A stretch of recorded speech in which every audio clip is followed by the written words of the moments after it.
নমস্কাৰ দৰ্শকসকল, আজি নতুন ৰেচিপি এটা আপোনালোকৰ সন্মুখলৈ আনিছোঁ। এই ৰেচিপিটো কিন্তু খোৱা ৰেচিপি নহয় দেই, এইটো হৈছে চাবোনৰ ৰেচিপি। মোৰ ছোৱালী দুজনীয়ে বনাব। চাবোনখিনি বনাবৰ কাৰণে কেইটামান বস্তু গোটাই লৈছোঁ। এয়া আলু, এয়া হৈছে মচুৰ দালি, চাউল, এয়া হৈছে বেচন, লগতে লৈছে এয়া কফি আৰু চেনি, আৰু এয়া হৈছে গুড়ি হালধি গৰম কৰি লোৱা হৈছে। গৰম কৰাৰ কাৰণে এনেকুৱা হৈছে আৰু ৰংটো। আপোনালোকে পৰিমাণটো নিজে ঠিক কৰি ল'ব। ইহঁতে এইখিনিয়ে গোটাইছে বাৰু, মই আপোনালোকক দেখুৱালোঁ। আপোনালোকে ভিডিঅ'টো সম্পূৰ্ণকৈ চাব আৰু সম্পূৰ্ণকৈ চোৱাৰ পিছত আপোনালোকে কেনেকুৱা লাগিল কমেণ্ট কৰি জনাব। এতিয়া আহকচোন বাৰু ভিডিঅ'টোৰ সন্মুখলৈ যাওঁ।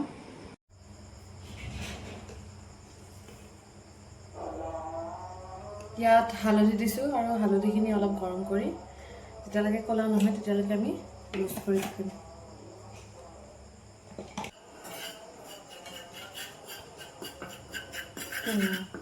অলমষ্ট হৈ গ'ল। অলপ ব্ৰাউনিছ কালাৰ হোৱাৰ লগে লগে এইটো আমি এতিয়া নমাই দিম। যিখিনি বস্তু গোটাই লোৱা হৈছে, এই আটাইখিনি বস্তু মিক্সিত মাৰি লৈছে। এতিয়া আধা হৈছে বাৰু মিক্সিত, আৰু মাৰিব লাগিব। কিন্তু ইয়াতে চাউল আৰু চেনি আছে। স্কিন কিছুমানৰ ক'লা পৰি যায়, আৰু ডেড স্কিনবিলাক আমাৰ চাউল আৰু চেনিয়ে আঁতৰাই দিয়ে। গতিকে শুকান হৈ যায়, আৰু শুকান হৈ যোৱাৰ কাৰণে আমি ইয়াতে কি দিব লাগিব? তেল দিব লাগিব। আৰু তেলখিনি আমি নাৰিকল তেলো দিব পাৰোঁ, আৰু ই ভিটামিনো দিব পাৰোঁ। ই ভিটামিন এতিয়া আমি জনচন বেবী অইলটোকে লৈছোঁ। ইয়াতে ই ভিটামিন আছে, গতিকে ইয়াতে আমি ইয়াতে এনেকৈ মিহলাই ল'ম। এয়া মই 4 চামুচ দিলোঁ, আৰু লাগিলে পিছত দিব লাগিব। এয়া চব বেছ এইখিনি এতিয়া কাটি লৈছে, আৰু এইখিনি কাটি গৰম কৰিব লাগিব। খুব ধুনীয়া ধুনীয়া। এয়া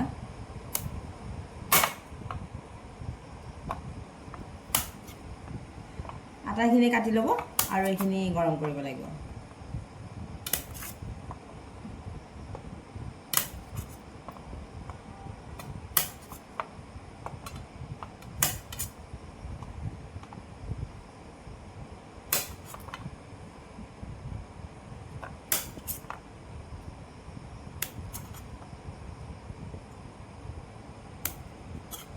চব বেছ এনেকৈ কাটি ঠিক কৰি লোৱা হ'ল। কি সুন্দৰ, একদম ধুনীয়া হৈছে, খুব ধুনীয়া।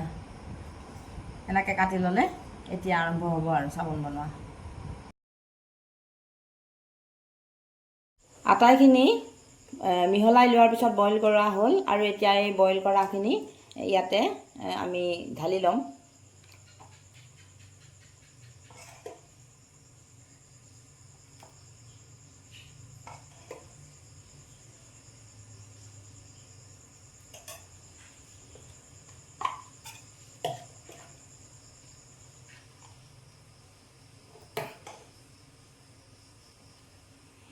এইখিনি অলপ অলপকৈ আটাকেইটাতে ভৰাই লোৱা হ'ব।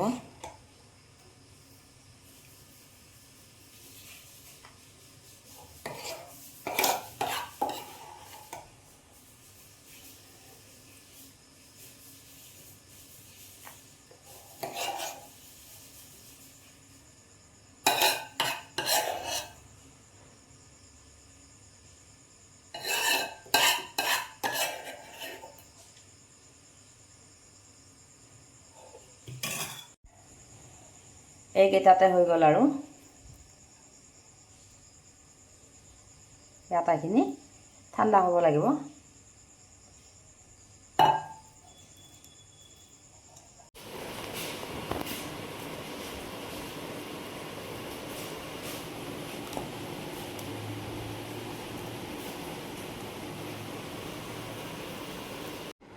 ঠাণ্ডা হোৱাৰ পিছত এইখিনি খুব সুন্দৰ হৈছে। ধুনীয়াকৈ কাপ আৰু গিলাচত থৈ দিয়াৰ পিছত এনেকুৱা 4টা বনাইছিলোঁ, আৰু এই 4টাৰ ভিতৰত আপোনালোকক মই দেখুৱাই আছোঁ এনেকুৱা হৈছে।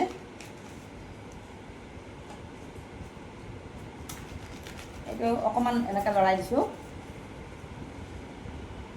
এয়া সুন্দৰ, আৰু এইকেইটাও ওলাই দিছোঁ।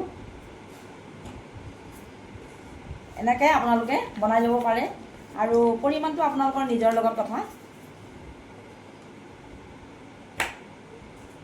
ধুনীয়া হৈছে, একদম কেক যেন দেখি, আৰু মানে দেখাত ধুনীয়া হৈছে আৰু ব্যৱহাৰ কৰোঁতেও আমাৰ ভালেই লাগিব। ইয়াত খুব দৰকাৰী বস্তু যিকেইটা বস্তু আছে, খুব দৰকাৰী এই বস্তু আছে। কেনেকুৱা লাগিছে আপোনালোকে কমেণ্ট কৰি জনাবচোন। এয়া এনেকুৱা হৈছে, ধুনীয়া, একদম ধুনীয়া চাবোন। আৰু ইয়াত কফি আছে, চাউল, চেনি, আটাইখিনি বস্তুৱে খুব ধুনীয়া। মচুৰ দালিৰ লগতো মানুহে গাখীৰ আৰু মচুৰ দালি মানুহে ব্যৱহাৰ কৰে। এতিয়া ইয়াতে যিকেইটা বস্তু আছে গোটেইকেইটাই ভাল। আপোনালোকে এই ভিডিঅ'টো কেনেকুৱা লাগিল কমেণ্ট কৰি জনাবলৈ নাপাহৰিব। ভাল লাগিলে লাইক কৰিব, আৰু বেছি ভাল লাগিলে আপোনালোকে এই ভিডিঅ'টো শ্বেয়াৰ কৰি দিব। আমাৰ এই এনেকুৱা ধৰণৰ ৰেচিপিবিলাক ইউটিউব, ফেচবুক দুইটাতে দি থাকোঁ। নতুনসকলে ফ'ল' কৰি ল'ব, ছাবস্ক্ৰাইব কৰি ল'ব। যিসকলে নতুনকৈ চাইছে তেওঁলোকে ফেচবুকত ফ'ল' কৰি লোৱাৰ লগতে ছাবস্ক্ৰাইব কৰিব, আৰু ইউটিউবত চালে আপোনালোকে ছাবস্ক্ৰাইব কৰাৰ লগতে বেল আইকনটো দিব। তেতিয়াহ'লে সকলোবোৰ এনেকুৱা ধৰণৰ ৰেচিপি, খোৱা হওক, ঘঁহা হওক, আপোনালোকে সময়মতে পাই গৈ থাকিব। আজিলৈ সামৰিছোঁ।